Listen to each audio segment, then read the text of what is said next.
Ashama jirra jirtu kabajamtoota hordoftoota chaanaala Calanqoo ICT YouTube deebinee dhufnee jira mata duree bareedaa tokko qabanneeti isin dhufnee jirraatiin nu hordofa.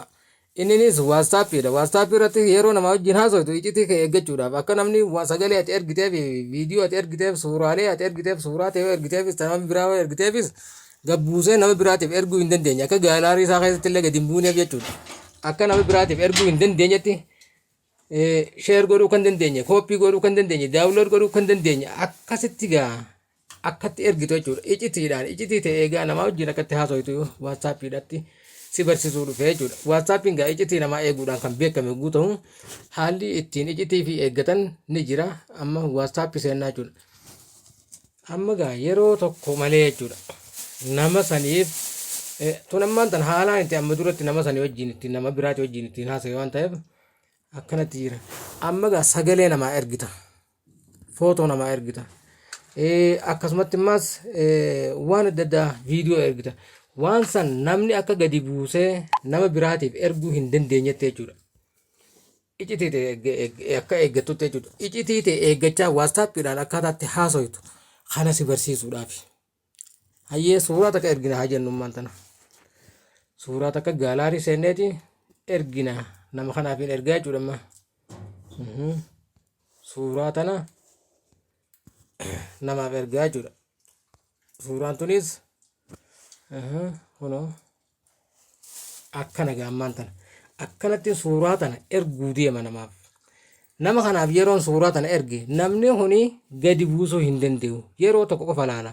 Yeroo tokkitti qilib jettee miiseejii WhatsAppidhaa isaaf seente yeroo san qoftiidha banee laaluu danda'a. Irra deebi'ee kan laalu taates arguu hin danda'u. Hatta atummaan namni erge hunu irra deebitee laaluu hin dandeessu jechuudha. Iccitii eeguudhaan WhatsAppiin hedduu takka bareedaadha jechuudha. Sirriitti iccitii namaa eega yoo abbaan ittiin iccitii eeggate jechuudha. Garuu ittiin iccitii eeggachuun mataa keettaati. Inni fi siin eegu siititu akka eeggatu godha. Kana malees waa'ee hedduu jira. Waa'ee barnoonni WhatsAppidhaa YouTube kiyya Calanqoo ICT jettee yoo seentee ilaalte viidiyoo jala waa hedduutu jira jechuudha. Waa'ee imootis haa ta'u, Gmail haa ta'u, Facebook haa ta'u viidiyoo barbaadde jalaa hin dhabdu. Amma gaa suuraa tana erguudhaaf kanaan tuqa lakkoofsa tokko okkee naa ol baasa kanatti okkee ta'an jechuudha. Kana booda niin erga jechuudha.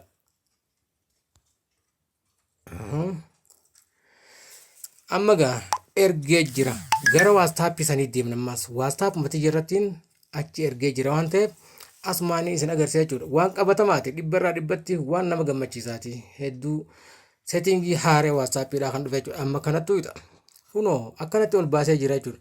Akkana baasee jira irraa hin deebi'an takka irraa deebi'eetti ilaala kunoo laal deebi'a ni argama hin argu gadiis naan buune jechuudha amma gaalaarii kiyya keessatti illee gadi hin buune irra deebitee yoo laaltes hin agartu jechuudha. Haala kanaan sagalee illee yoo ergite akkasumatti jechuudha. Sagalee ergitus akkanatti ol harkiftee sagalee waraabde sagalee yeroo waraabde lakkoofsa tokko tuqita lakkoofsa tokkicha kana guutuute ni ergita ammaas. Hayyeegaa ergamtee jirti haala saniini. Haala kanaan viidiyoo hedduu argachuu dandeessa jechuudha laal. YouTube Calanqoo ICT jala yoo seente viidiyoo madhabde tokkollee hin qabdu jechuudha. Kunoo laal amma kun hundinuu waa'ee barnoota WhatsAppii, Imo, Facebookaa, Gmailaa, paaswordii waan hedduu si fayyada. Itti deemu jirra ammallee fuulduraafis viidiyoolee karoorfadhanii jira. Karoora keessatti waan nama fayyadee yaadu qoftiidhaan kan irratti dalagu jechuudha. Waan nama fayyadaa fi namni koomantiidhaan na gaafachaa ture.